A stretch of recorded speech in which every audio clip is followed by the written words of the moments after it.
This episode is brought to you by 9 a.m. Health. 9 a.m. Health, diabetes care that fits your life.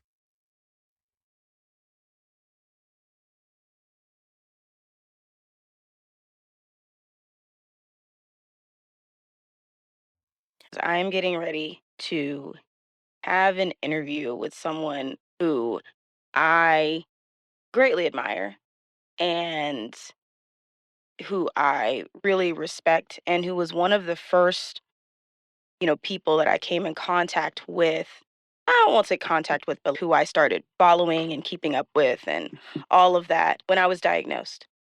And I'm really glad that she is going to be on the pod today. So, welcome in another episode of Healing in Hindsight, your no BS source for thriving with diabetes. I am Taylor Danielle, and I'm really just, this is going to be special for me, especially for those who are newly diagnosed. It's, it can be lonely. It can be really lonely sometimes. And this guest saw me in a way, even though she never knew I existed. I felt very seen whenever I started. I stumbled upon her and then started to follow her because she was not only at the time living with type 2, that now has since changed, and I'll let her tell that part of the story, but she was the only woman of color, specifically a Black woman. She was the only Black woman who I found to give me some clue, because we're about the same age. Our diagnosis stories are actually quite similar. We're both from Texas. Like, it's really crazy to meet somebody. And I remember, and I wish I could go back and find that post and that comment. It's been years now, but I remember commenting on her Instagram and being like, I am so glad that I found you. And I'm speaking about Mila Clarke, also known as the Hangry Woman. And she is gracing us with her presence today. And she's such a sweetheart. She's a very humble person. She shoots it straight. I love it so much. And I'm really excited just to talk with her about how she deals with people being about her diabetes. I think that's something in the type 2 space sometimes that happens. And then later on, you find that it happens in other community, in other variants. I don't know if variant's the right word because COVID, but other types of diabetes, you discover that people really are so worried about your diabetes, and not in the helpful way. And it's just like, why are you so pressed about what's going on with my body? So I reached out to her and really wanted to pick her brain about this because she has been such a champion and advocating for not only those living with diabetes, but especially people of color, and really championing dealing with a lot of the toxic shit that comes up in social media when it comes to sharing your story online, especially when it comes with a medical diagnosis that's so stigmatized that you get a lot of ignorance. I'm really excited to chat with her today. I hope that you are. I say I'm really excited all the time because I am, but I'm trying to use better words. Of course, now I can't think of one. But this is going to be really cool for me. This is a huge deal for me personally because I've watched her grow and just be such a huge force in the diabetes community and be such a huge voice in the diabetes community. And so for her to stop by the show today and share her story and her experience is huge for me. So I won't hold you up any longer. Here's my combo with Mila. You're listening to Healing in Hindsight, your no BS source for thriving with diabetes. What's up? I'm Taylor Danielle, and it's my goal to help millennials living with diabetes have an amazing life without your diagnosis getting in the way. I get it. I was diagnosed back in 2015 with type 2 diabetes, and I had no one around my age to understand how I could still travel, socialize, or even have meaningful relationships.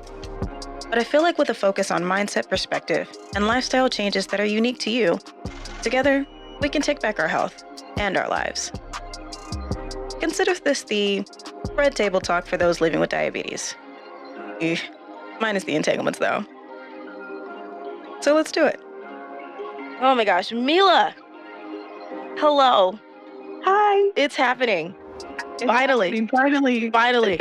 I low-key had to call you on the live. No, I'm kidding. I am. It worked, though. It worked. Because you are a busy lady. You are out there advocating for so much change. I get it. Your DMs stay blown up.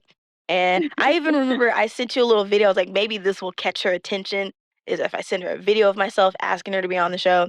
And yeah, but you're here. I am like beyond excited just because I've been following you for so long and you've done so much And it is such a privilege, honestly, to get to just pick your brain on something that I know that you deal with a lot and something that I'm starting to recognize and understand. And I feel like as more and more people are, yeah, it's unfortunate coming into the diabetes community are experiencing this, especially now that we're in this wave of like unique treatment versus cookie cutter treatment. So thank you so much for your time today. And of course, as a fellow Texan, it's always good to speak with someone who's only a couple hours away versus like halfway across the world. Yeah, for sure. I'm so excited. And it's just thinking about all the times we have tried to touch base, like playing like literal Instagram DM tag. Like, I'm so glad we're finally like actually able to sit down and have this conversation. Yeah, yeah, it's gonna be a good one because the question for today is like, why are you so worried about my diabetes? Emphasis on my, because it just seems like whenever, and it sucks and it pisses me off a little bit, but it just seems like whenever we get together in large groups, there's always somebody who has to have an opinion or police something that you're doing. And it's not just like the diabetes community, Yeah. it's any large grouping of people that have a similar view on something or have something in common. And so something that you have just been so graceful at is your clapbacks are some of the most epic ones I've ever seen, and people just deciding that they want to tell you what to do with your body. And as Texans, we didn't had enough of that shit. So I can only Mhm. imagine on a twofold space of not only from as a woman, but then as a black woman, but then as a black woman living with diabetes, there's all of these layers of stigma, and you've just been so poised in how you've handled those oppositions. Before we dive into it, I know who you are. I'm sure several people know who you are, but for those who don't, could you just introduce yourself? Let us know where you're from, what do you do, and your diagnosis story. Yeah. So I'm Mila Clarke, and I am living with LADA, latent autoimmune diabetes in adults, which is a slow progressing form of type 1 diabetes. I was originally misdiagnosed with type 2 and have a whole interesting story about that and just like the way that it brought me into the diabetes space. But I write a blog called The Hangry Woman, which is all about finding joy in food and really not taking shit from people about your diabetes. And learning to own it, learning to just be more conscious of diabetes in general, and then learning the basics so that you feel confident enough to tackle things like stigma, or you feel confident enough to walk into your doctor's office and ask the questions that you need to ask to get the care that you deserve. So I love doing that. It's like my life's work, my life's passion. And then as far as my diagnosis story, so I was diagnosed in 2016 with type 2 in kind of the way that I think everybody with type 2 is diagnosed. But I thought that when I look back on it and I reflect, I was like, actually, this is not the way that you should ever be diagnosed. And it was basically me telling my doctor, I have a family history of type 2. My mother and grandmother both had gestational diabetes, which turned into type 2 for them. I'm having all the same symptoms, the like weight loss really quickly, losing like 20 pounds within 6 weeks didn't make sense to me. Night sweats, having to pee every 5 minutes, extreme thirst, all of it. And so I got my blood sugar tested at that appointment, got a call from the nurse in the doctor's office who said, you need to come back right now. You have diabetes. Your blood sugar is 323. And this is not good, basically. And so when I went back for the follow up appointment, everything was a fear tactic. It was, you're so young and you shouldn't let this happen to your body. And if you don't take care of this right now, you're going to get kidney disease. You're going to have to go on dialysis. You have potential for amputations.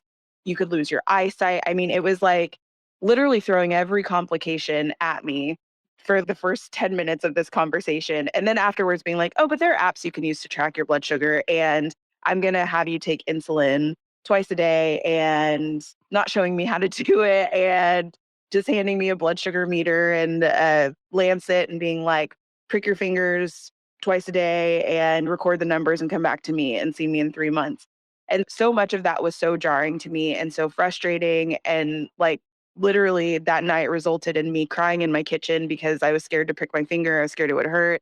I didn't know how to take insulin. I didn't want to take insulin. I told him at that appointment, I was like, because he was like, if we put you on insulin, you failed and you have not managed your blood sugar in a way and you don't want to get there because then you'll never get off of it. Meanwhile, 5 years later, I'm like, oh, I needed insulin the whole time. I don't know Yeah. why I was being threatened with it. but like literally just staring at the insulin pen in my kitchen and the lancet and like bawling my eyes out because I was like, I don't know how to do this. I don't know anything about it. I was too shocked to ask questions when I was sitting in that chair. I was just so overwhelmed and thinking like, well, I'm going to die. So what's the point? And so like that night, after I cried and did my whole like emotional thing, I was like, well, maybe somebody is talking about it. Maybe I can find resources about people that are my age living with type 2, because everything that I had read and everything that I had known with like my family history and with what I could find out about diabetes, like you get type 2 when you're older, like you don't get type 2 when you're 26 years old.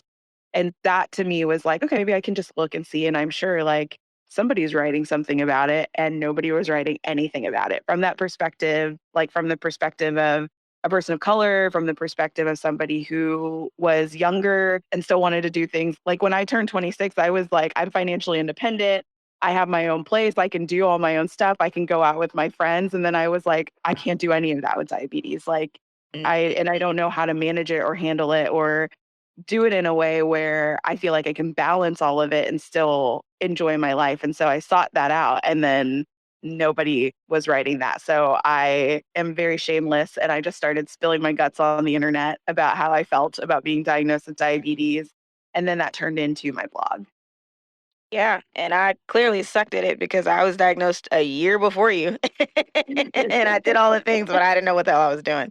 So thank you for continuing the charge because eventually I stumbled upon you on Instagram and I was like, finally, someone who gets me because it was a struggle. And wow, that's crazy. Yeah, it's interesting how I hear everybody's different diagnosis stories, and some are hit with fear tactics, and some are just thrown a bunch of information and sent home. And some are, I think the most common thing that I've heard, especially those who were diagnosed like in their, late teens, early 20s, is, oh, and especially for those who have family histories. Both my parents have type 2.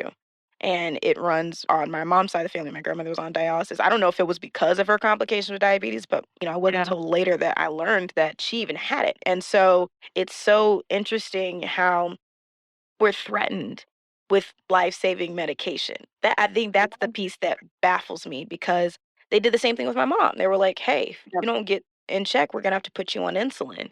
And my mom's qualms with it is more about the needle part because Yep. she was even offered Ozempic, and I'm on Ozempic, and my dad's on Trulicity. So we're both weekly doing our shots. We even remind each other when we're on Yeah. like Zoom calls, like, "Hey, did you do your shot this week?" Like that kind of thing. But she does not do needles, and she wants to avoid anything with needles. But the fact that the way that they presented insulin to her was as a punishment or as a this Yep. is a failed thing. So if you get to this point, bad you is so it's frustrating, but I'm just like, where in the world do you get this? Who is teaching you guys? Scare the hell out of your patients and Yeah, it'll it get them to makes do me right. wonder so often because I hear the same things. Like whenever I talk about my diagnosis story or I talk about when I finally did get on insulin, I had an Instagram reel the other day where I talked about how I love insulin. Like I hate that it's so expensive. I hate that it is like so unattainable, but it has made my life less of a hell and it has stabilized my blood sugars. And even though I get like total fatigue and burnout from having to do an injection every single time that I eat. And then once a day with my long acting, I am like, it is saving my life. I don't feel like a shell of a human being anymore. And it was so interesting to me, the juxtaposition, because when I was diagnosed, I had the fear tactics. If Mm, you don't do this, we're going to have to put you on insulin. Um, and then when I was going in to get re-diagnosed with LADA, because what happened there is I was taking oral meds for type 2. And at one point they were working and they were working really well. And then all of a sudden it stopped and my A1C shot back up. So I was like coasting at almost like a 7. And so I was like, okay, this is great. This is wonderful. I go in for my 3-month checkup and I'm noticing like my blood sugars are acting wacky and everything. I'm taking my medication as prescribed. This is really weird. And then I go back in for my next appointment and my A1C had shot back up to 9.5%. And so my primary care doctor, I didn't have an endo at the time, but my primary care doctor was like facilitating all of my care. And she finally said, this is really bizarre. And I don't want to put you on more meds because I feel like something else might be at play. So let me refer you to an endo and let's see what happens. And so I think back to like first conversation I had with my very first doctor who diagnosed me, and then the endo that I saw for my re-diagnosis. And he was so much more empathetic and gentle with me. And when I told him this is my trajectory, I was diagnosed here, I started taking these oral meds, now they're not working. I'm not taking insulin currently. What do we do? He was like, let's test you for type 1 first. And just, it doesn't seem like you were ever confirmed, like your diagnosis was ever confirmed. They just assumed you had high blood sugar, but they didn't test your C peptide. They didn't test you for antibodies. Let's do that first, and then we'll figure out where to go from there. And so then when I had to have the insulin conversation with him, it was not a threat at all. It was like, here are your options. Because you have LADA and you're still making insulin, we can put you on a GLP-1 first so that you don't have to do injections every mealtime.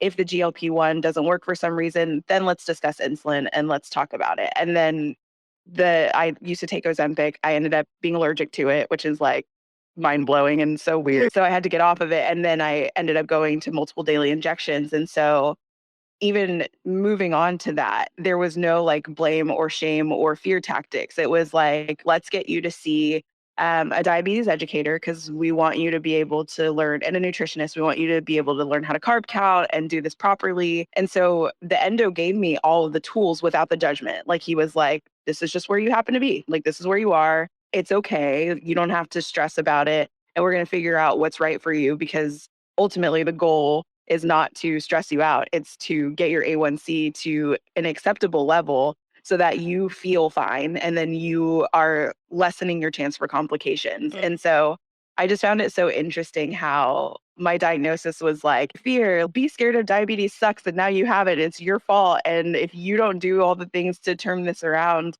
this is what's happening. And then the conversation with my endo was, you have options and we're going to test and tinker until we find whatever option works for you because not everybody's bodies work the same.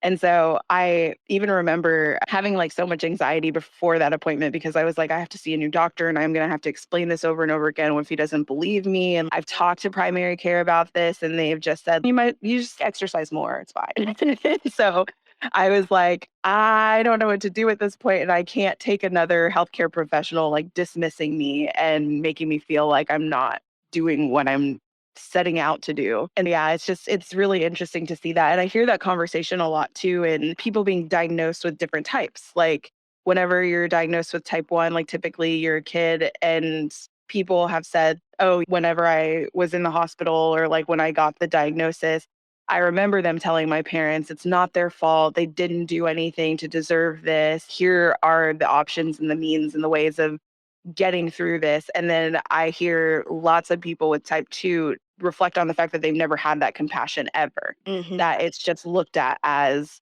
you did this to yourself. And so now it's just a focus on getting your A1C down, but there's no plan. Like it's just do what you got to do to get your blood sugar down. And so then you're like, well, what do I do?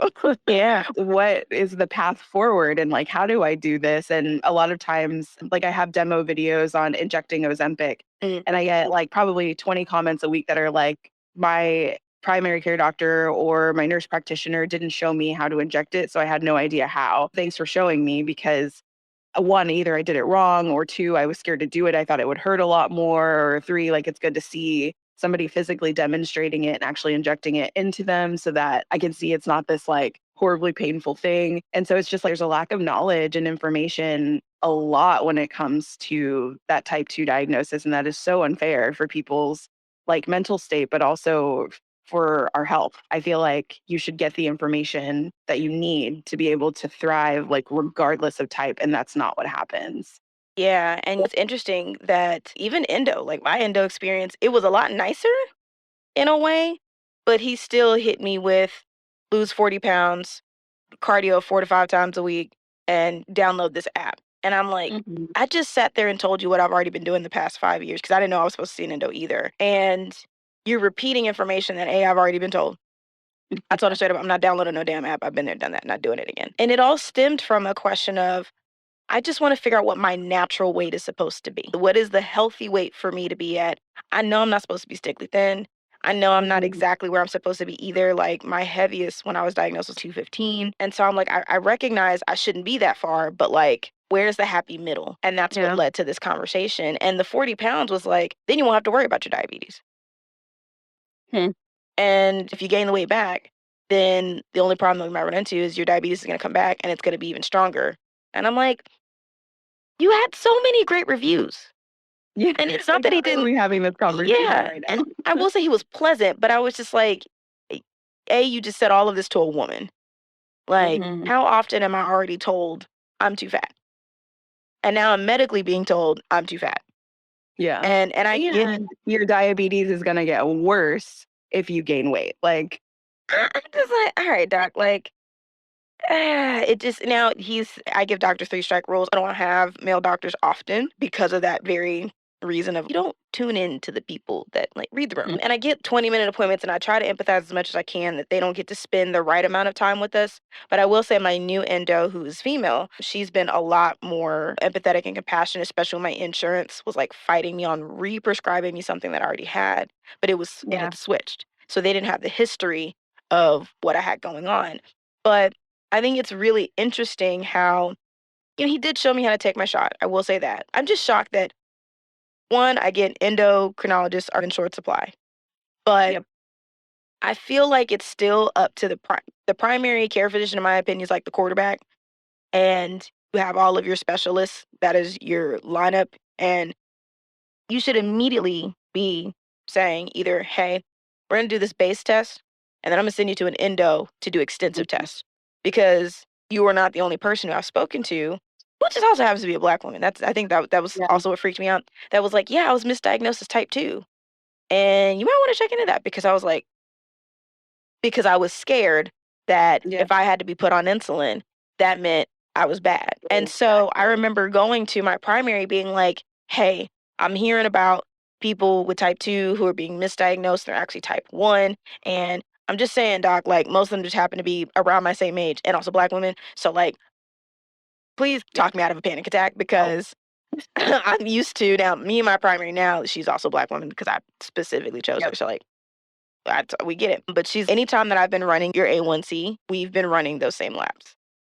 I was like, okay, all right. yeah, So I didn't even know it. I think the only one is my the insulin one wasn't always popping up. But when I switched to her, she ran everything. And then now that I'm going through my endo, they're running those same tests because I was like, nobody told me that there was a special test for different types. Even when I learned about Modi, especially with that mhm, potential genetic factor, I'm like, there's a test for that too? Like, yeah, why is it that when diabetes comes into the picture, we're not running everything? yeah, Like, just run everything because they all have similar symptoms. We all have high blood sugars. We all have low blood sugars. We all have the thirst and the peeing all the time. And all of those same things happen no matter which version of it that you get. So, would it not make sense to just run everything to ensure that you're treating it yeah, from jump the right way versus having to keep going back and do this? And it just mhm, blows my mind of like, why does this make more sense to me than it does you? And you're the one who spent forever and a day in school because you're supposed to be so damn smart to figure this shit out. Like, yeah. And it's assumptions all of the time mhm, because even looking back, like, I'm like, yes, I was overweight at the time. Yes, I have a family history of type 2 diabetes, but you just assumed yep, all that you tested was my A1C and my fasting blood sugar that day. And that is one number in a giant picture. yep, Like, you can't know everything from that. And so, literally, my doctor said, she's fat. She's part of the population that is susceptible to diabetes. mm, She has high blood sugar and a high A1C. So, basically, like, it's type 2 yeah, and like never confirmed it, but didn't think her age doesn't really make a lot of sense for this.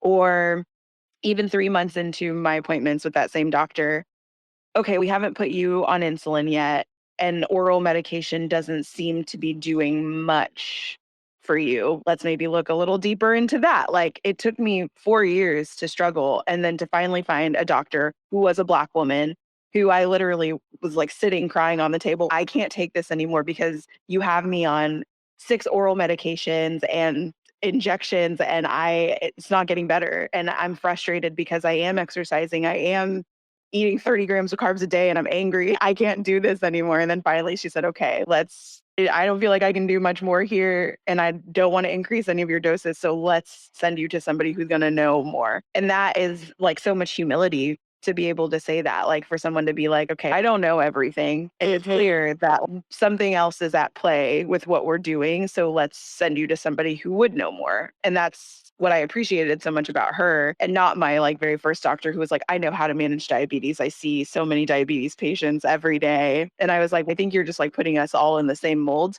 and then treating us the same way." Mhm. One right after the other and thinking that what's best, and maybe you're just operating off of a template and like Yeah. seeing your patients as individuals maybe like you should, but It made me think of hindsight. was it VH1 or MTV? The Music Diaries? You may think you Yeah, know, but yeah, you but have you have no no idea. idea. Like, all day, every day, that's what that is, and I think that's something that I even have been telling other people, even though it seems like your primary should be the quarterback, it's really you're the so you need to be the one to direct your medical team of what you need, and if people are telling you, they need to have them document that.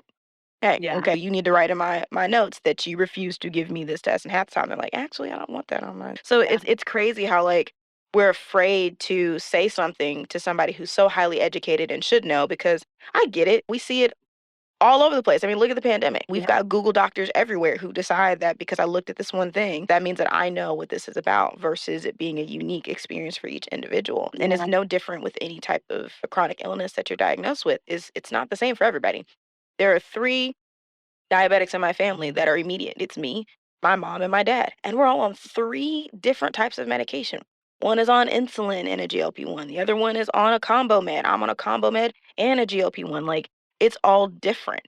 And yeah, to decide that I'm just going to take this cookie cutter thing and throw it on here because it's common and it's a thing of when you see repeated information, you get complacent yeah, because it's, oh, well, it's the same. I shouldn't ever look at something with fresh eyes because it's the same thing over and over again until it's not. And it's yeah, as if you never actually look for the differences, how would you actually know if it's the same or not?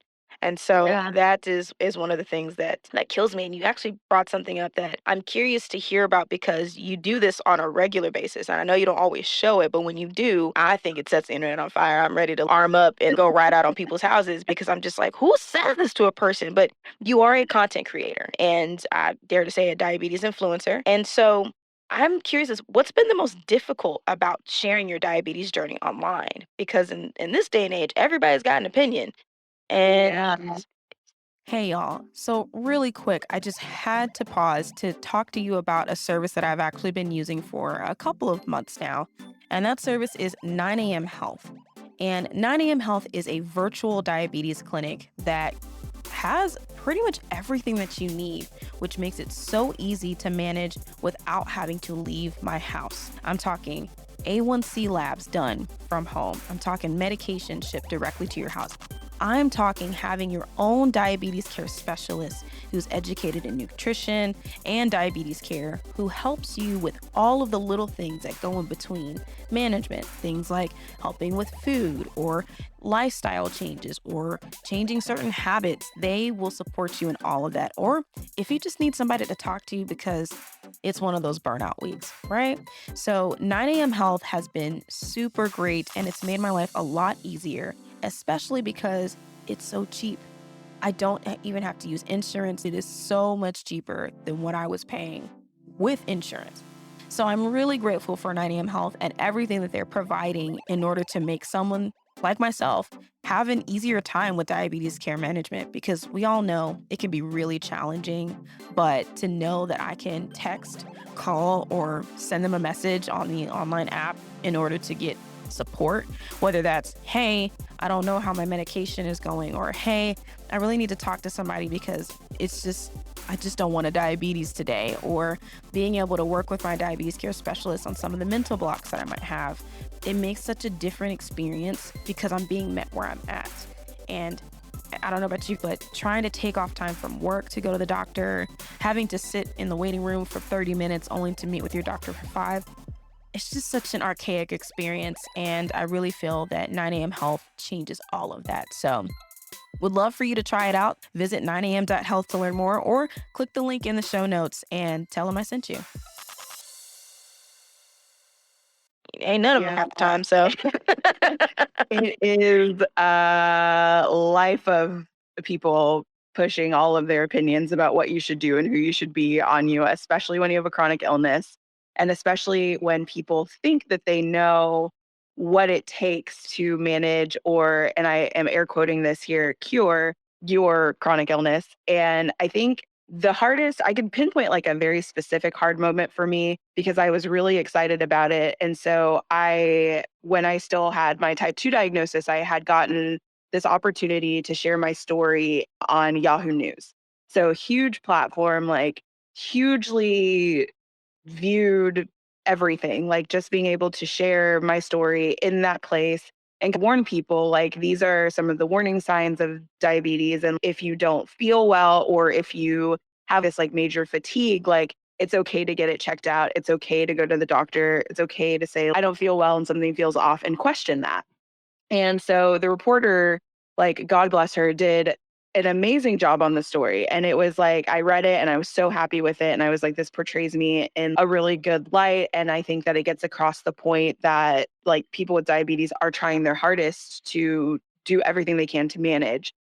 And when I tell you, I tend not to read the comments. I really try not to. Every so often I'll read one and then one gets me and I'm like, oh fuck no. And this one was not just one comment, it was 700 comments. Oh And they man. were all about how fat I was, how, of course, I have type 2 diabetes because look at me. Like, part of it was like a video component. So there was like, I was drinking like out of a jug of water, and they were like, there must be Coke inside of that jug of water and not actual water. There's no way that she takes care of herself and drinks water. I mean, just the most like gut wrenching comments, like every horror thing that you could think that somebody would say about your diabetes diagnosis, literally in the 700 comments in that video. And I actually hadn't seen it. I had only saw the article. And then I said, I'm not going to read the comments. And then my friend's cousin happened to see it on the front page of Yahoo. And then he was like, oh my God, that's Mila. Then he clicked on it and he was like, oh shit, the comments. And then he told her. So she was like, have you read the comments? And I was like, I tend not to. And she was like, well, maybe like this time you want to avoid it. And so then that made me want to read them because I was like, why should I avoid it? And I read them and I was like, oh my God, like knife in my back over and over. And it was just like and the article's still up. If you Google like Mila Clarke Buckley, which is my ex-married name, and Yahoo, you can find the article. The article's great, but you can go in and you can read the comments and they are just like brutal. And it was such an example. It's what pushed me more into stigma work because like I knew that the stigma existed and I knew that people felt that way, but I had not seen it in such an open forum before. And so I did a video, actually a YouTube video about some mean comments that people have said about me on the internet about diabetes. And so I pulled a lot from that article because they were, I mean, like somebody said that I was 700 pounds. Somebody said like, I mean, just like all kinds of stuff. I am shocked right now. I can't believe like people actually feel these things and think these things, but it just went to underscore that people don't take diabetes seriously. And they don't think, one, that they could ever get diabetes for any reason, but also that you have to be some certain look or shape or size to have diabetes when that's not at all true. And then also just all of the misconceptions about who gets diabetes and why and how. And so I took that moment and I was like, okay, I am never going to let another comment slide. Like I let 700 of them slide, and that's enough for my lifetime. So every other comment that I see that I can respond to, that I can address, that I can take away the stigma or shame for anybody else by just like being a real bitch, listen, saying something right back, I'm going to do it. And so it's a nice outlet for me because I actually get to just take out my frustration on the stigmas that people will just openly say. But then on the other side of it, it feels like an educational thing because it's like somebody is not just getting the perspective of this is hurtful because of this, but they're getting the perspective of not only is this hurtful, but it also has direct implications on the way that people with diabetes are treated and what resources we get and what technology we get and how we're viewed in a medical setting. And so it's a way to be able to show people like, this is not just like a hurt feelings thing. This is actually you contributing to a larger problem for people with diabetes, but also this is going to come back on your ass one day because you might be in the same position and you would never want somebody to feel that way about you or to say something like that about your condition or any other condition. Like it's not just diabetes. It's if you were diagnosed with any chronic condition. You would never want somebody poking fun at what's painful for you. And people do that with diabetes so often, and it's horrible. And so I was like, I am literally making it my life's mission. I'm my own boss. I won't get in trouble from work if I clap back. I'm going to say whatever I want to say and make sure people know about it. And you talked about how you've seen it, like me post about it and stuff. So I will screenshot stuff and screenshot my response so people know this is how I responded to this kind of stigma. Um, and what's funny is a lot of times people will delete their comments later and they're like, I didn't know. And I'm like, well, if you don't know, don't say anything. Like, you don't have to be rude. Listen, You just I have to don't say it. make it make No. Or sense. yeah, ask a question. I'm literally here. Like, you don't have to insult me and then roll it back and be like, well, I didn't know. And you can just flat out ask a question. If you had a question about something you didn't know, it's okay to say, I don't know and I want to know more. And then have the dialogue instead of just being like, I'm going to say this really stigmatizing thing to you that probably other people in their circle or in their family see them saying, and then it's you feel that way about them too. I might just be some stranger on the internet to you, but somebody that personally probably has diabetes, and then you've said this really horrific thing, and that's unfair and shows that you can't handle just like understanding basic information about a disease. And that's something that I am so curious about and still digging into a lot is like where this negative perception of diabetes comes from because it is so stigmatized in a way that I don't feel like other chronic illnesses are. Like, I think that they're like people talk crap about any health condition. I think like all of them, I think, get their fair share. But diet, no more than diabetes. I feel like diabetes is constantly the butt of a joke. Like you don't hear people joking about like psoriasis or cancer or I don't know, chronic fatigue or arthritis. Like people aren't throwing jokes out there. Oh, your joints are stiff today. Like must have arthritis because it's not funny. There's nothing funny about it. And so when I see a joke about diabetes or I see someone saying, oh, I'm gonna drink this like super sugary coffee today and I'm going to get diabetes, that is not funny to me. I'm like, can you explain why that's funny? Can you Right. tell me why that is a joke? And people can't usually. And so it makes me wonder where that came from and why it's become the butt of a joke. I think one of my like proudest moments too of addressing stigma is that I wish I could remember the comedian and I'll have to go back and find the post at some point, but there's a comedian who did like a whole entire special and he did this joke about coming to Texas and I was like, "Oh cute. Okay, it's going to be like a jab at Texans joke." So he says he like comes to Texas, he goes to a diner and he asks for a side of diabetes with his waffles. And I was like, "Damn it. I thought this was going to be a joke about Texans being dumb or like Right. no whatever." And then I was like, it had to be a diabetes joke, of course. So not only did he make this joke and did it appear in like a clip from his stand-up special on YouTube, he also made a graphic or his team made a graphic with the joke on it specifically with it says it and I have a screenshot of it somewhere. And so of course I pulled a screenshot because I was like I'm going to do everything I can to incite some conversation around this so that it gets deleted. And so eventually it did get deleted. I made like a YouTube video about it and why that comment was incorrect. And I retweeted it like 20 times. Like Hmm. because I was like, this is showing up in mainstream pop culture, and that's not fair to people Right. with diabetes. You are literally perpetuating a myth that is untrue, which makes your joke not funny because it's not true. So it was really interesting to see like the response to that and then see how people on Twitter kind of caught on to it and then started sharing about it and started retweeting it. And then eventually he deleted his joke, which I was very proud of. I was like, I think I can take credit for starting that. But For the culture. yeah. I was like, I don't like to bring on like the torches a lot, but there are some instances where I'm like, this is just so not cool. And if you don't address it and you don't like, and then you keep making those jokes, obviously that was the joke in your head. So much so that like you put it in a clip on YouTube and you made a graphic for it. You thought that joke was funny and then it's not. And so that's the kind of stuff I like to do with my spare time. Addressing stigma is making comedians delete their bad diabetes takes and removing them from the internet forever. It's crazy because I didn't realize that it was happening around me until after my diagnosis of, oh yeah, someone just sat down a big old plate of diabetes in front of me. And I think part of it is I didn't tell a lot of people. at the Mhm. very beginning. And even now, like the friends that I make, it's so second nature to me. So like when I'm scanning my arm or something like that, it's just, what's that? What are you doing? Because I'm not, my arms aren't always out. So it's Yeah. always interesting when that happens. And even my closer friend group, there's a couple where it's I let them slide because I don't talk about it or interact with it or deal with it all the time. And one of them, she is a respiratory therapist. So like I remember we went to friends like birthday pool party and she saw it on my arm. She's, I'm so glad that you have one of those. I'm like, me too. It's a bitch and I have to get. So I'm really glad that I have one. And my partner has access to the app on his phone. So he even gets in my ass when I don't. So, like, his birthday was last weekend.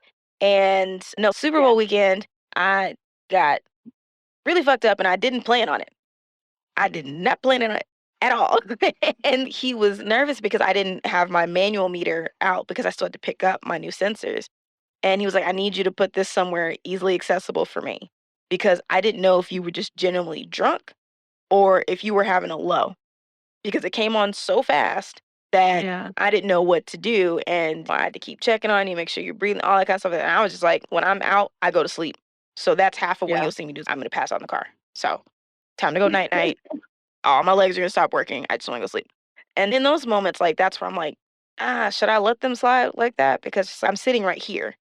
But because it's Mhm. still new information for them, because I wasn't advertising it that heavily around them all the time, Yeah. and I would always, like, excuse myself if we're, like, out at bars or whatever, like, "Hey, I'm gonna grab something. I'll catch up with y'all." We're definitely a very independent friend group. We're like, "We don't have to be joined at the hip. Like, Imma meet you over here," kinda thing. But it's always interesting when it happens, and when, mine that gets me is when they add the I don't know if it's just a country accent or I think it came out of some TV show where it's like, That's exactly diabetes. what you're You know what I'm saying? Like, I'm like, what is that? And why is that a thing? It ends in ES. Where is the US coming from? So they'll do that. And I'm just like, and there've been even a couple times on my Twitch stream where like one of them was on, and if I was in the chat and like I know stream, I was like, that's not how that works. Y'all know Yeah. that, but I'll just do it like that because, like you said, where the hell is this coming from? Who's coming up with this? Did some OG people living with diabetes in the society like we just gonna rip on our own disease and just spread it out like wildfire? There's an episode of Family Guy where it was about dirty jokes and there was this whole society that got together, a group of Mhm. people, secret society that got together to create the dirty jokes and send them out. I feel like that's what's happening. Somebody somewhere, With the diabetes jokes, that's exactly what happened. Underground. somewhere. I don't know, I think about it so often because it's not only, like, just the dumb jokes that people make, but it's also like the healthcare system. There was a discussion on Twitter the other day about being hospitalized with diabetes. Hmm. And I personally have never been hospitalized while I've had diabetes. And so I didn't know this, but a lot of people said that they feel like they go through some medical abuse because their pumps or CGMs are taken away and they're not allowed to dose insulin for themselves, or the nurse or doctor has to stand in the room and watch them take the amount of units that they're taking. The food that they're given, it's not like helpful in terms of carb counts. And so they might be on an insulin drip and the nurse team isn't giving them enough insulin for a 60-gram of carb meal, even though it's the diabetic meal in the hospital. And so or there was a TikTok where it was a nurse who said, if I have to just give 1 unit of insulin for a correction, I don't do it because it's a hassle for me to have to go and to just give 1 unit of insulin. So I'll just say that the patient declines. Like, they admitted to doing that. What? And so I was thinking the other day, I was like, if a practitioner, like a clinician, literally can think that diabetes is not that serious when you're in a hospital bed and you are at the point where you might not be able to care for yourself in the best way and they are supposed to be taking care of you, but they think, oh, if I have to just give 1 unit of insulin, I'm not gonna do that. I don't like giving myself 1 unit of insulin for some cheese and coffee, but I do it because I know if it's gonna stabilize my blood sugar, it's gonna make sure that I'm in proper range, and I'm not gonna just, like, skip it because it's just 1 unit. Like, your body needs what your body needs. And so I think about that a lot. I'm like, if it's like, the jokes are like, okay, fine, like, someone on Twitter can write a stupid joke and whatever. But like when it bleeds over into the medical setting and it's like life or death for you, that's when it's okay, this isn't funny anymore. And those jokes, like, I mean, they're just pervasive. Like, I saw Actually, there's another thing I saw the other day because I have an eagle eye for these things. Like as soon as I see them, I'm like, oh hell no, and I'm like ready. And so I saw one the other day. It was this like nurse Instagram repost page, and it was one of those overhang shoe organizers, and it was hung over a door, and then it had a bunch of Halloween candy in each of the pockets instead of shoes. And then somebody, I think the caption for it was like, you won't need shoes once your foot is amputated from eating all this candy What after the diabetes or fuck? What? anything of that nature. I'll send it to you because I screenshot it, everything. And so I saw that and I was like, this is literally on a nurse repost page or whatever. People are liking this post. Like this post has hundreds of likes, which if it's a nurse repost page, they're probably all nurses. And so I'm like, if you guys think that shit is funny, like how do you treat your patients when they're actually sitting in front of you? And like, Right.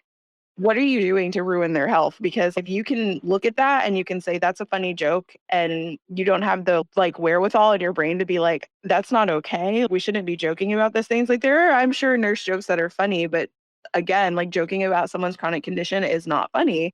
And so there are actually, I roll that back a little bit. There are some really funny diabetes jokes, but they're made by people with diabetes. Right. And they're like, it's memes about like our pumps or CGMs like going crazy or about what it's like to do MDI or what it's like for someone to spend the night at your house when your glucose alarms are blaring. Like Yeah. it's stuff that's like in jest and not stuff that spreads misinformation about what it's like to live with diabetes. So just seeing stuff like that, especially on like healthcare professional pages or like hearing those stories about people being in the hospital and having their tools taken away and like being told the hospital is going to manage you, but then they decide that they're not going to manage you in the way you need to be managed. Like that kind of stuff is so jarring because it's like that all comes from stigma and Yeah. misconceptions about diabetes. And it's literally a life or death situation. And I have one more story. This person told me this on Twitter when I talked about being in the hospital setting.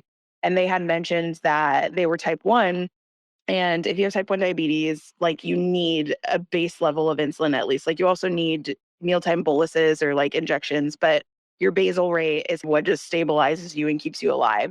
And they did not even give him his basal insulin. So he was in the hospital for days. And like half of the time he was in the hospital, he did not have his basal insulin given to him. And so his blood sugar spiked really high. He was developing ketones and like eventually like he was scared he was going to go into diabetic ketoacidosis. So he was like, I don't know what to do to advocate for myself here because I'm telling them this is what I need and they're not doing it. And I literally feel like I'm going to die. And what else am I able to do? They're not taking me seriously. And so I feel like that's also like a part of the misconceptions. They're just like, you're fine, you're diabetic, you don't need it. You just need it when you eat, or you just need it at this time. And like, we'll just do whatever. And there's not like a standard of practice that ensures that like patients get what they need or are able to just manage themselves. If you are awake and you're alive and you like have all your wits about you, why can't you manage your own insulin dosing? That should be You it. do it every single day of your life,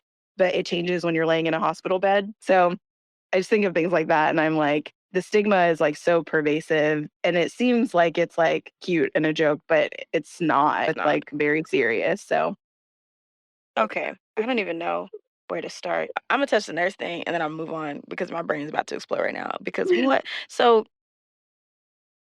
I'm all for dark humor, but I recognize that there's a time and a place. And what I don't do is advertise said dark humor on all of social media.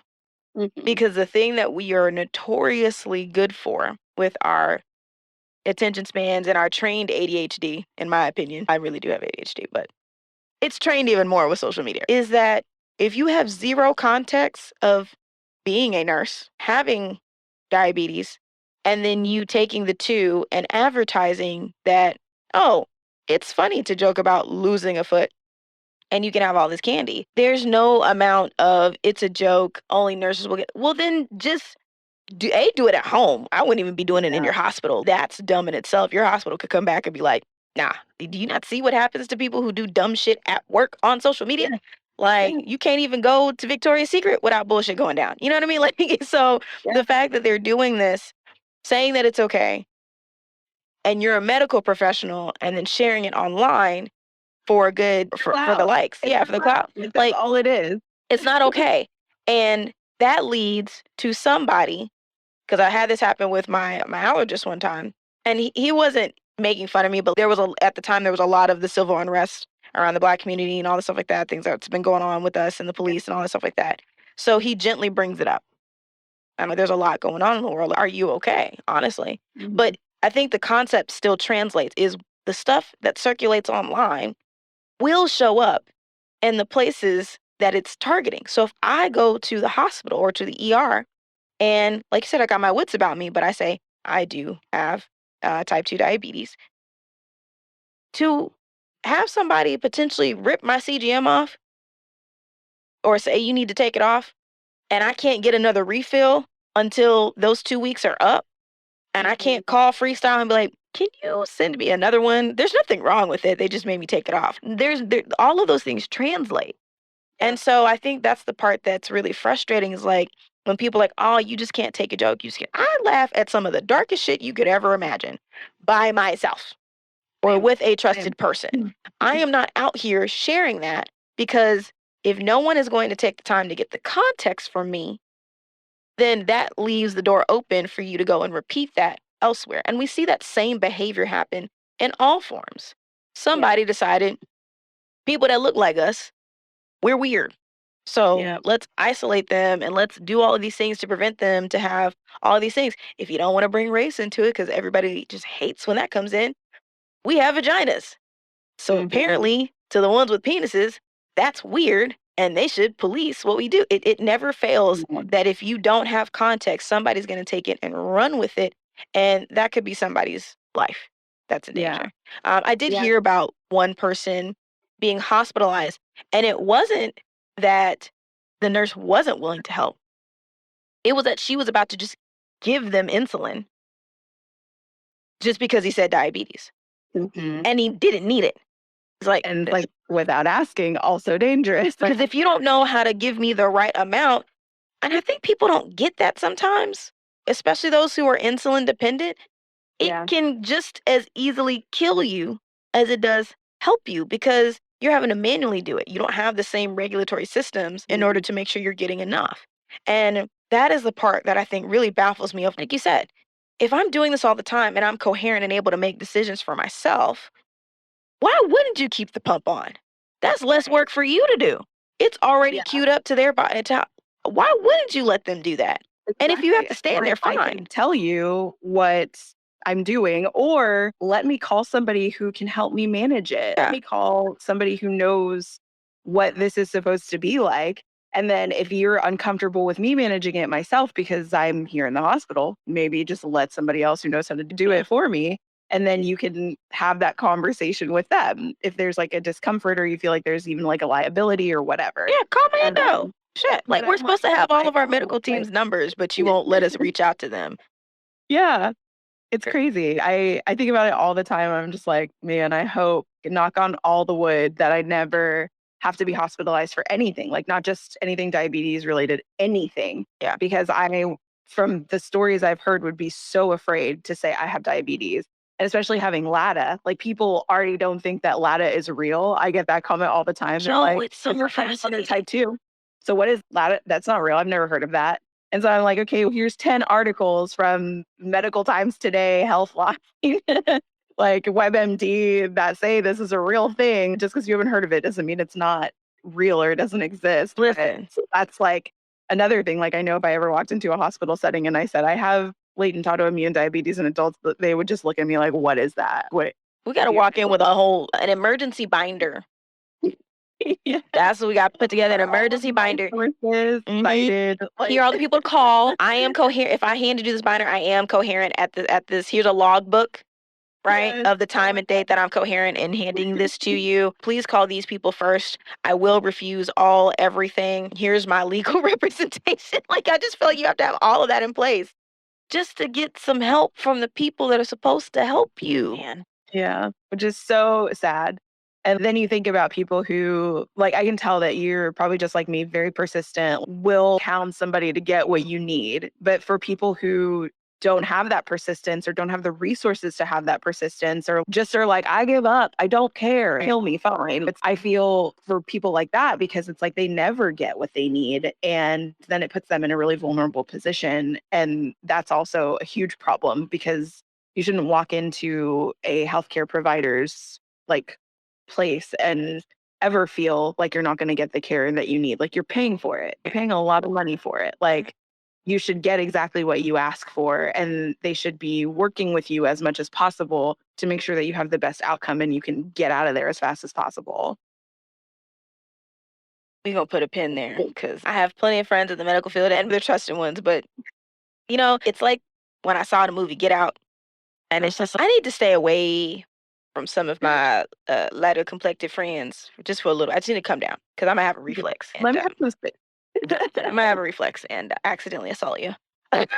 So, I'm batshit crazy though. I know that about myself. That's why I'm like, yeah, this is not the moment to be in my reaching vicinity. You might want to just go ahead and slide back. Let me be for a second. So I want to fast forward to something a bit more light because we know that stigma is so heavy. We have a lot of work to do and it can get dark fast in that sense. So for sure, I'm just going to cue in, make sure your mental health is in check because it's a lot and it can weigh on you. But one thing that I absolutely love about your content is you are also a chef.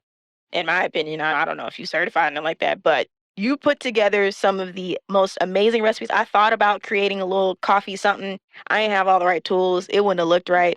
But I definitely thought about you because you and one of my other best friends love their Nespresso machine and their Yes. caffeine and all that stuff like that. And something that I enjoy about your content is you travel and you go and enjoy food. And that is something that was a little bit depressing for me with diabetes early on. It's just like, why can't like I grew up in a black and Thai household, eating lava on one end and having all the grease and salt that I could ever stand on the other end. And it's so hard when you encounter an illness that is food driven and you're just like, I can't go nowhere.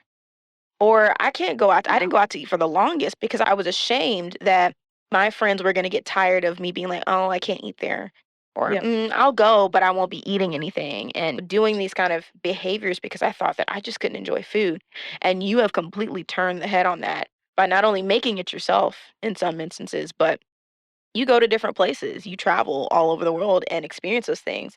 And so, how do you do that without feeling bothered? By your because it's and you're also having to take insulin, and that's one thing I think that just I have to actively think about if I ever came to an insulin point of not being afraid of because it's the math for me. The math is hard. I don't do math. It was never my strong suit unless it's money. I don't know. But like I can't wrap my head around I have got to do quick math in my head because if I do it wrong, I could hurt myself. So, how on earth do you do this? Teach me your way. And I will say to that point, I literally have an iPhone note in my phone that it's like a corrections note. So it's if your blood sugar is between this and this, take this number of insulin. If your blood sugar is between this and this, take this number of insulin because I can never remember how to correct if I like misdose. But then also it's just, I mean, it's easy math. Luckily, it's just like addition and subtraction, like nothing too crazy. But I think in the beginning that I was so sick of feeling like shit about food. And I had mentioned earlier, I'd gotten to a point where I was eating like 30 grams of carbs a day and I was pissed off all the time and I was hungry and I wasn't fulfilled or satisfied. And I was like, I just want to love and enjoy food because previously, like even before diabetes, I had an eating disorder. And so it, for me, was really hard to enjoy food in general. And then when I was told, okay, well, you have this disease where food is literally the center of your life and you have to count and understand every single morsel of food that you eat was incredibly triggering for me. Mhm. But then also the side of it where it was like, you also have to restrict. Like now you can't eat certain amounts of this kind of food. And so that was all very hard for me to deal with in the beginning. And after a lot of therapy and a lot of figuring out where I was going to find the balance and seeing a dietitian and actually like my first run in with a dietitian, also like probably the worst appointment I'd ever had with diabetes. But I eventually met someone who was very cool and made it a lot easier for me. But after a lot of time, I finally was like, you know what? The thing that it comes down to is knowledge of what's in your food, knowledge of measurements and portions, what portions look like and feel like. I have this fun party trick where my particular palm size or like fist, like if I grab something, it equals a quarter cup every single time. That's just Wow. like my little hand size. And so literally I'll grab like a handful of nuts and I'm like, I know this is a quarter cup, and I'll drop it into a measuring cup and it's exactly even. So it's like things like that, like learning little tools over time that could help me figure out, okay, I can learn a serving size visually this way, or I can buy a food scale and I can learn this is how much, if I pour this much oat milk into a container, this is actually how much it is and how much it weighs and what the portion looks like. And then also over time, like my friends joke that I'm like a carb encyclopedia because I can look at foods and be like, okay, what's the portion size for that? And then they'll be like, it's 1 cup. And I'm like, okay, well, that has probably 39 grams of carbs in it. And then they'll look and they're like, how did you know that? Like, how did you figure that out? And so over time, it just becomes routine and it becomes simpler to do that math in your head. And then also figure out like, what ways can you put your food together that make it satisfying, that make it flavorful, that make it delicious, but still think about those guidelines specifically for diabetes, which are like making sure things are low in saturated fat, like 3 carb servings, which is like 45 grams of carbs, is the typical amount of carbs per meal that I don't want to say shouldn't go beyond, but that like your blood sugars are going to be pretty stable if you're eating around that much, and you may not have to do a whole lot extra unless you do have to bolus like I do. So I think it's learning what your body can tolerate and then also just experimentation. Like I learned that if I did this video on what different types of foods do to your blood sugars. And so I did one on oatmeal and it was like plain steel cut oats and I added strawberries and cinnamon to it or something. I love And steel so cut oats. yes, me too. And they're a great food. They are higher in carbs. Of course, it's like 45 grams of carbs for 2/3 of a cup of oats. And then if you add oat or milk or whatever, like a little bit more. But people on the video were like, you're a terrible diabetic. I can't believe you're eating oatmeal. I can't believe that you would suggest this as a good breakfast for someone. And I started laughing because I was like, you're only looking at the carbohydrate count and not the overall benefits of that food, which is that it's heart healthy, it has tons of fiber, and it's filling, it is delicious. You can make it in 1,000 different ways. You don't have to do it the same way every single time. And so it's so funny because they're, especially now with like keto and low carb diets, like they work, but you're eliminating an entire macro from your diet, which to me personally, like I don't knock anybody who does low carb or keto, Same. but for me, when I tried to do it, it wasn't sustainable for me. Mm-mm. Like it would make me binge on the other end because I would be like, now I want like a whole baguette because I haven't had bread in 2 weeks or whatever. And so I think that it's finding that balance, but also being conscious that like the carb isn't the only piece of information that matters about food. It's all of the other things that make it great. I saw a comment the other day, like vilifying strawberries. And I was like, strawberries have vitamins and minerals and water, and like they're lower carb in terms of fruit. So they're actually like great for you. But like, why are we being like strawberries are too high carb now? Because if that was the case, you can't eat anything. Everything has carbs. Right. Unless it's like pure fat or like pure protein. But I was just like, this is wild to me. Like the ways that people have now been like carbs are the enemy, and it's not that way. And so that's what I try to really balance out when I share food and kind of answer people's questions. You mentioned my coffee videos. I make coffee with like full sugar syrups all the time.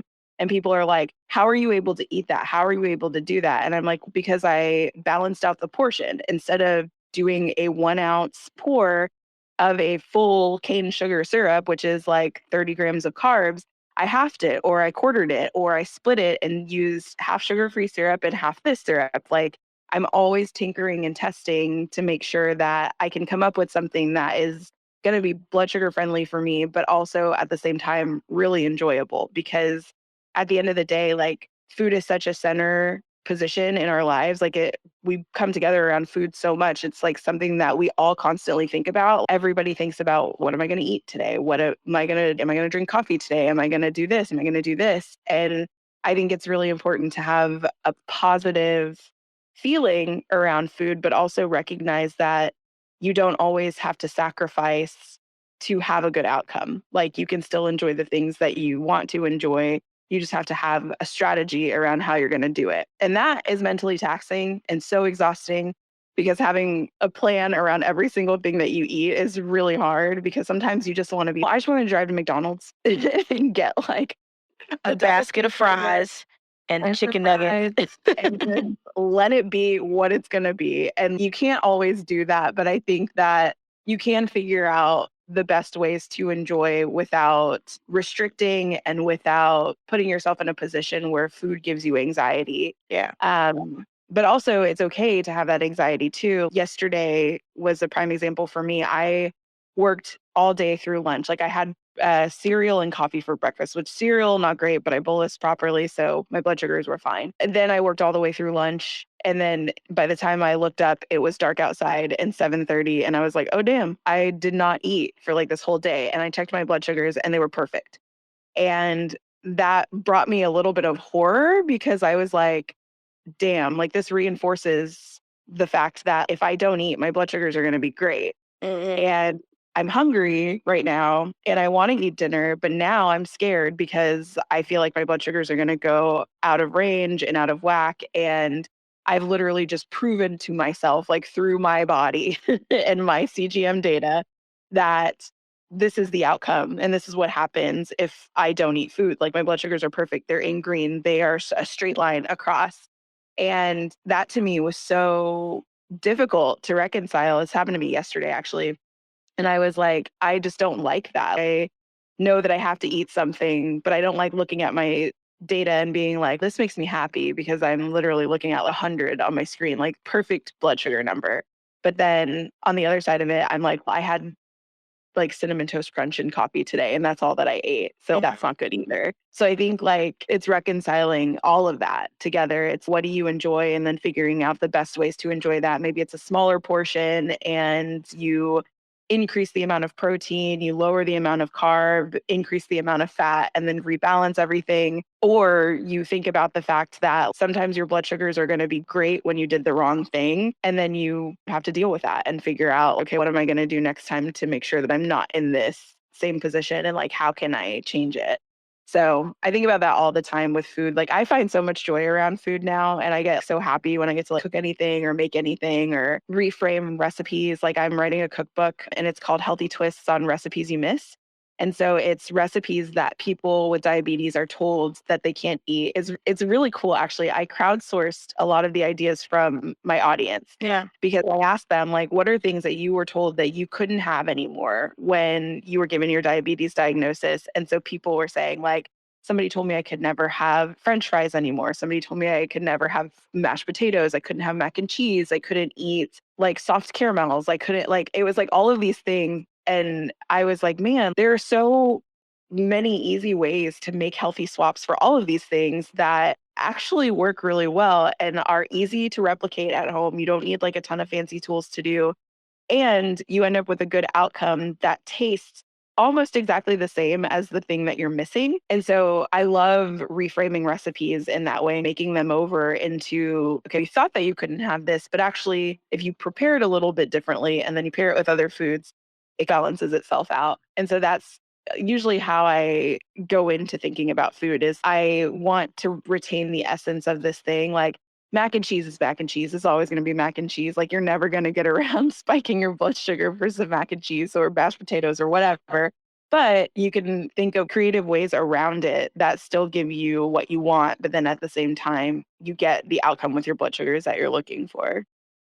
Yeah, I think that's one thing that I'm appreciating about some of the wellness-based folks that I've been introduced to is that same for me, keto was not it for me. I tried it, and honestly, the excess amount of fat sent my numbers through the roof. It just wasn't working for me.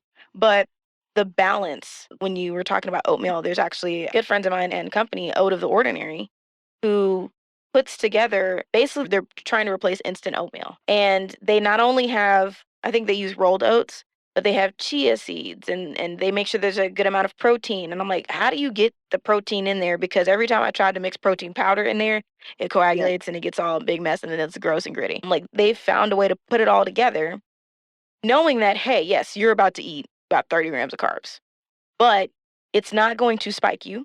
It's not going to send you crashing. It's going to keep you even and you can still add to it. And so I don't understand the food police of like, how do you can't do that when it's like, you might not be able to do that. I can't. Yeah. And I think that's where I really wish CGMs were one of the first tools that we were given instead of saying, oh, insurance is only going to cover it if you only poke yourself once a day. And it's if the goal in being diagnosed is to manage better, why would the advanced tools not be given Right. to help manage better? And I mean, I halfway know the answer to it, but like it's the make it make sense piece of the Yeah. excuses that insurance and stuff gives. You want to keep us in rotation so you can keep making money. I get it. Us being sick and nearly dead literally makes you money. Sad, but those tools are helpful. So when I see that I'm spiking, I had a unique shake yesterday, but I also Yeah. had a small portion of grits because I love grits with some egg in it. Yeah. And it went up. And I thought about the reel that you made where your alarm going off and you just like, well, I guess you're just gonna sit there because here I go. But I was like, that's okay because I get the grits is what was sending me, but I did have some egg in it. And then I also had that shake, which has a lot of fiber and all the things that I need. And I did the full portion of it and I probably could have Yeah. just halved it. But Which is a lot. yeah, yo, it's a lot. I'd be like, dang, my little blend jet is like another packet? Jeez. But it's one of those things where like you have to play with what works for you and you have to be able to be willing to test those things. And I always remember, okay, protein, fat, fiber, keep those three Mhm. involved in whatever that I'm eating. And especially if I can get some greens, which is going to give me most of my fiber boost. But if it can be greens, great. So when I go out to eat, or if I know where we're going, I'm looking at the menu. Yeah. What are some of the substitutions that I can do here? What are some of the things that maybe it's asking them to swap the oil? Apparently, Yeah. oil is one of the things that are also really bad. And I love greasy Chinese food, so I don't know how to fix that. But it's one of those things where you just pick up things to learn. And even with Yeah. cocktails, I'll get a cocktail every now and then, but for the most part, I'm straight. Give me the whiskey neat, cool, or the gin and soda or something like that, because I recognize that drinking all that sugary stuff is going to send me skyrocketing. And some to a degree, I didn't realize how trained my palate was until I started having the stuff that I used to have. I had a Taco Bell moment like a couple months ago. And half the reason why I even go to Taco Bell is for that Mountain Dew Baja Blast because it ain't nowhere else and they're disrespectful by not rotating nowhere else so I can just have my small fix. So I have to go eat some shitty ass Taco Bell in order to get my Baja Blast. Yeah. And it's funny because one time I ordered it to come to the house and I didn't know that they had a sugar-free version. I was like, bet, let me get that. Apparently, they didn't have it at this Taco Bell, so I just got the regular one. And as much as I love the flavor, I took 2 sips and I was like, oh, Yeah. Jesus. It is so sweet Like because, your body is like, woo, woo, woo. yo, we ain't had this much crack in our system since back in the old days of eating tricks every morning for breakfast. You know what I'm saying? Because that's all that it is. And I never, my first trip to New Orleans back last July, but I did have my CGM, the humidity girl caused my CGM to come off in the first bar that we hit. Okay, the same thing happened to me. I went to New Orleans last year and I think it was maybe August. So it was swampy. And I'm used to swampy because, like Houston, Oh, yeah. I tell you, the minute that I got out of the car, my CGM, Yeah. it was like, I'm done. We I drove can't in, stop anymore. changed clothes and everything. Now, I did have like a little jacket thingy on, so I think that was part of what helped it. But we get Yeah. into this bar, they had a live band. It was great. We're like, we finally made it. We're here. It's not even like super hot outside because it was overcast. It rained a little bit. We went 4th of July weekend last year. And I didn't even feel it come off. I look down and I see this little white round thing. And I'm like, son of a bitch, is that mine? And I pick it up. I was like, well, but I was smart and I did I've started carrying as best I can my manual meter on me sometimes just in case. But I looked at my partner and I was like, I didn't bring a spare. So I guess we go back to the finger pricks. And he was diligent about, hey, go and check because he knew it's vacation time. But I didn't let it stop me because it's just like one of those things where one of the guests that I spoke with the other day, she talks really good about just finding this harmony with your body. And the more that you fight something that can't really control, I feel like diabetes is literally like trying to fight the ocean. Yeah. But you can ride the waves in the ocean, right? You can use different tools and vehicles to navigate the ocean. And I think that's what, a lot of us have to come to that terms with. So it's like, why would I restrict myself from something when it just requires a couple of tools? Maybe I need a better boat or a life raft or Exactly. whatever to get through this because it ain't going nowhere. If the ocean disappeared tomorrow, I'd freak the fuck out, first of all. But you know what I mean? Like, it's not something that Yeah. immediately goes away. It's always going to be there in some regard.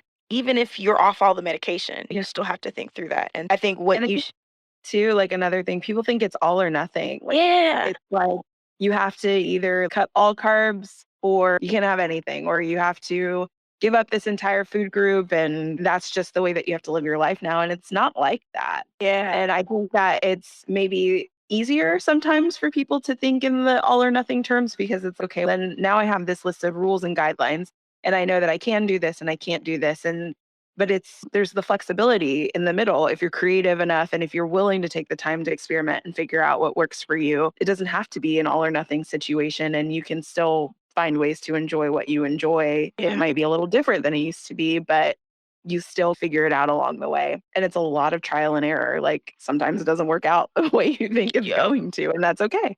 Sometimes the alarm just go off and you're just gonna be like, well, I'm gonna go drown myself in some water and let me go sit on this Peloton bike for a little bit. And that's all she wrote. So, my last question for you is, I really would love for you to share what's been one of your biggest lessons that you've learned when it comes to others telling you how you manage your diabetes, and what advice would you give to somebody when they come up against that? I think the biggest thing that I've learned and the advice are one and the same, and it's to push back. It's to not let somebody dictate how you live your life because they think they know better, because they don't at the end of the day. Your body, what you can tolerate and what you can't. You know how to live with autonomy. And it's not fair to you for other people to push their stigmas or their judgments or their misconceptions on you because they feel like they might know better than you. Because I think people automatically assume when you have diabetes that you don't know how to take care of your body, you don't know how to handle your health. And so somebody may look at you and say, I think I can tell you how to do this a little bit better.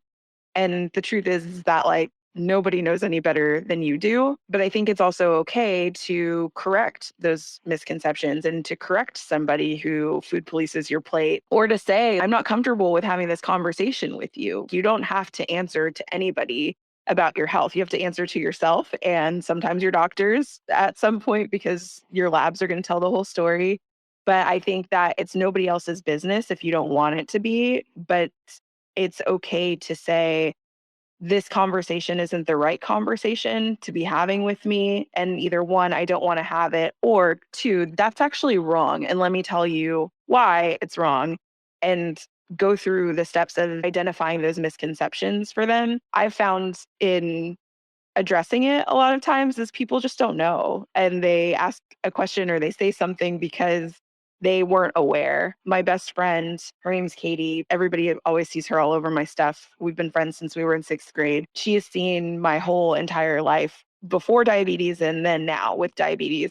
And so at first she used to ask like the dumbest questions. And I'm so sorry to her. I love her so much. But she used to ask like the dumbest questions about, can you eat that? And oh, I made these sugar-free cookies for you. And I was like, I can have an actual cookie. It's fine. I can't have 10 actual cookies, but if I have one, it's fine. Or like when I started taking insulin, and I don't think these questions were dumb at all, but she was like, why do you have to do that? And how much do you have to take? And how do you dose for it? And like now she's the person that watches over my CGM data and like texts me at 2 in the morning and you're low bitch, go eat some candy. And I think a lot of that was just education. She didn't really know anything about diabetes before that. Like she had a family member with diabetes, but it wasn't somebody who was close to her. So she didn't have a person like adjacent to be like, let me ask you these questions and let me learn more about it. And so our conversations were never adversarial. They were always like, let me teach you this thing, or you said that and it bothered me. And here's why it's, wrong, or here's the misconception that you said in this comment.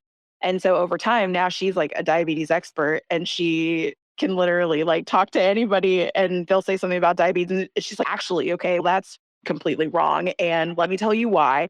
And we'll break it down better than I can sometimes. And I think that's just the power of educating people. Like, we get embarrassed, I think, when somebody comes at us with something that seems stigmatizing or seems like it reduces our value in some way because it makes it seem like we are not doing the right things. And oftentimes it's more just that they don't know what to say and they just need that little piece of information that's going to help them have a better interaction the next time with you or with somebody else. Yeah. So if I had to wrap that up into a nice little bow, it's have the conversations with people. Like, you don't have to out yourself and say, I have diabetes. If you don't want to, you don't have to like have those conversations. You are allowed to keep it to yourself. But if you ever feel the comfort and you feel like you can talk to somebody about the stigmas and misconceptions, especially if they come directly at you, say it. And you're better for it. Like, you're educating somebody who's going to then be able to talk to the next person about it. And it helps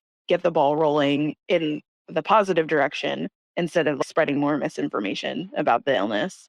Yeah. But if you come at me with all caps and exclamation points, it's on. Right. I will find you. I have my people Google searching, detective sleuthing, finding out where you live. Yeah. Just kidding. I wasn't.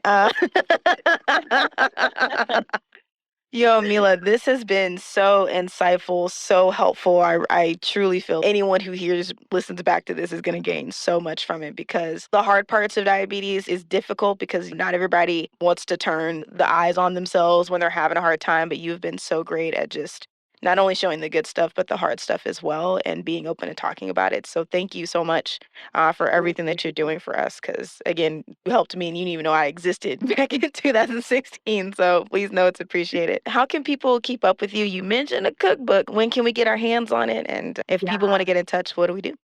Yeah, cookbook is on deck for this summer. So I'm not giving you an exact date because deadlines and life, but just look for it in the summer.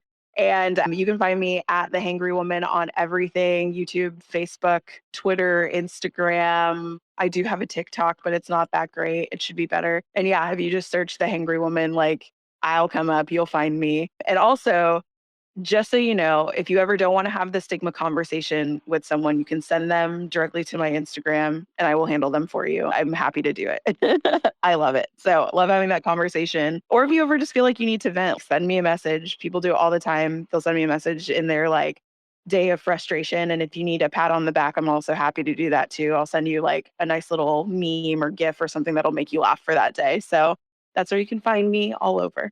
That's awesome. Start calling you the stigma busting big sis. Yeah, send them to my DMs. I got some choice words for them. Yeah. Like, oh, You I'll handle it. You're I'll way take more care of eloquent. I it. just curse people out. No, I'm kidding. That is awesome. I will definitely be on the lookout for the cookbook in the summer, and I will make sure that all of your information is in the show notes so that way everybody can keep up with you.